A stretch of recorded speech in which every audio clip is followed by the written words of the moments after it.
Excuse the hat, I'm absolutely freezing, can't get warm, so I still managed to make a delicious batch of gluten-free vegan cookies. They're shortbread cookies, melt in the mouth, absolutely divinely delicious, naturally sweetened with maple syrup. And in this video, I'm going to show you how to make them.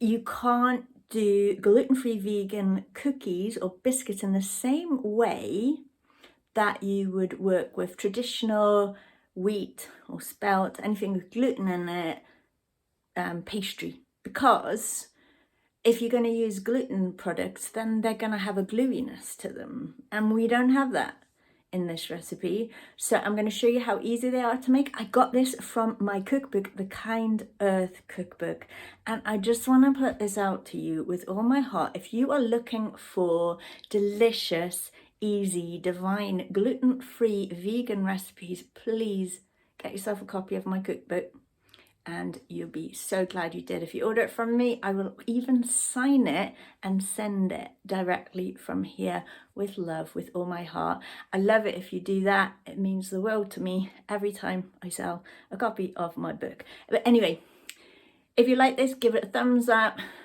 subscribe to my channel. Let's go see how easy it is to make yourself some gluten-free vegan cookies. Let's go. So we've got 100 grams of cassava flour. It's from the tapioca plant. You can also use tapioca flour or tapioca starch. I got this from an international shop. It's also easy to order online as well. And then got rice flour. You can use white rice flour or brown rice flour. They'll work just the same. And then I've got 2 tablespoons of ground flaxseed. Give that a little bit of a mix in. And then I've melted some coconut oil. So I want 4 tablespoons of that. And 4 tablespoons of maple syrup. You could swap out for another syrup sweetener if you want. But maple syrup gives it a little bit of je ne sais quoi. Oh, I've lost count now. Is that 3 or 4? I might have put an extra one in there. 2 teaspoons of vanilla extract. If you haven't got vanilla extract, vanilla essence will work, or vanilla powder, just a little pinch of that. And mix it all in together nicely.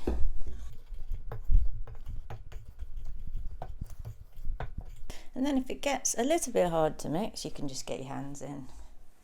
I often find it's easier to do this kind of thing with my hands. And if you find that it's too dry, just add an extra tablespoon of coconut oil or an extra tablespoon of maple syrup. And if you're used to making traditional pastry, then this is going to be a little bit different. So you really want to get your hands in there. It actually is more beneficial if your hands warming it up, because you want the coconut oil to soften and solidify. And my house is really cold at the minute, so it has a tendency to become more brittle. So it's just going to take me a minute or 2 just to get it to the right consistency. And you see how there's a little bit of crumbling going on there? I might want to add a tiny touch more coconut oil, and that now is nice and rollable. So to roll it, I've got a rolling pin. If you haven't got a rolling pin, you could always use a glass jar. Here's one that I cleaned. It's nice and flat. You could use that as a rolling pin instead. Got a little bit of spare rice flour. Just going to sprinkle that on my surface. So the best way to make the pastry is to get it all into a tight little ball and then just gently roll and then turn, roll and then turn. You sprinkle a little bit of rice flour on top and make sure it's on the bottom. That's going to help it not stick to the rolling pin.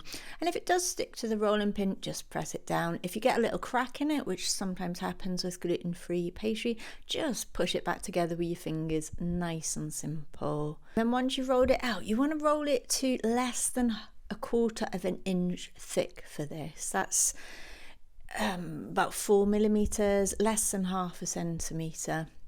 Or thereabouts. you want to get some sort of cookie cutter. I've got heart-shaped cookie cutters. I've got all sorts of cookie cutters. I love my hearts.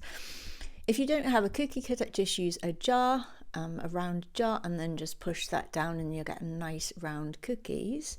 Alternatively, you can just roll it out and then get a knife and then just cut it into triangles or squares. So you don't even need a cookie cutter if you don't have one. So you want some sort of baking tray. So what you want to do with any spare dough is just squish it all back together, roll it back out again. If you don't have cookie cutters, you can simply roll out your dough and then cut it into shapes. Pop it in a preheated oven.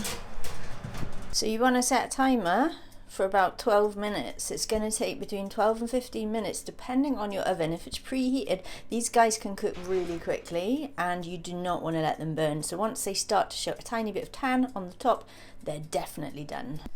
So what you're looking for is this kind of tanning. You're just starting to tan, but not too much.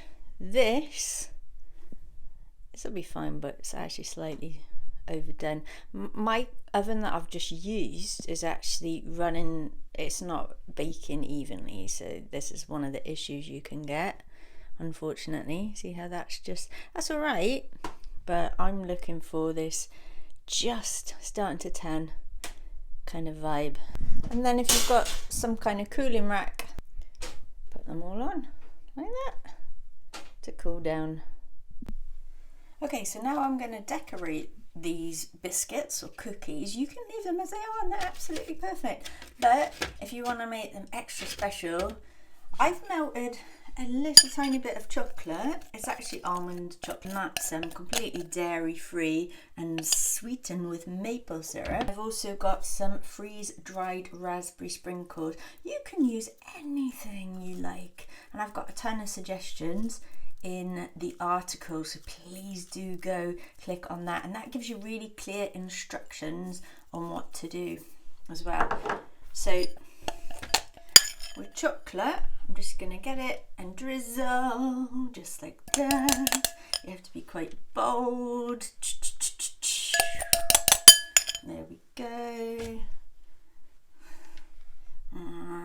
So you get some this is very random. It's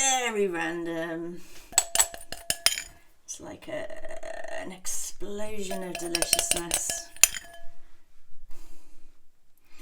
And then because the chocolate is melted and it hasn't yet set, whatever you sprinkle on top is gonna stick on.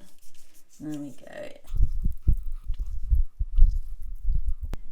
So what I want to do now is leave them on the tray, pop them in the fridge just to let the chocolate set, or you can just leave them out in the kitchen if it's cool enough, and then they're ready to eat. Thank you for tuning in, and I do hope that you enjoy your gluten-free vegan cookies. Let me know how you get on in the comments below. Remember to click thumbs up, like and subscribe to my channel, and I look forward to seeing you soon. Oh yeah, and go buy a copy of the Kind Earth cookbook if you haven't already. I love ya.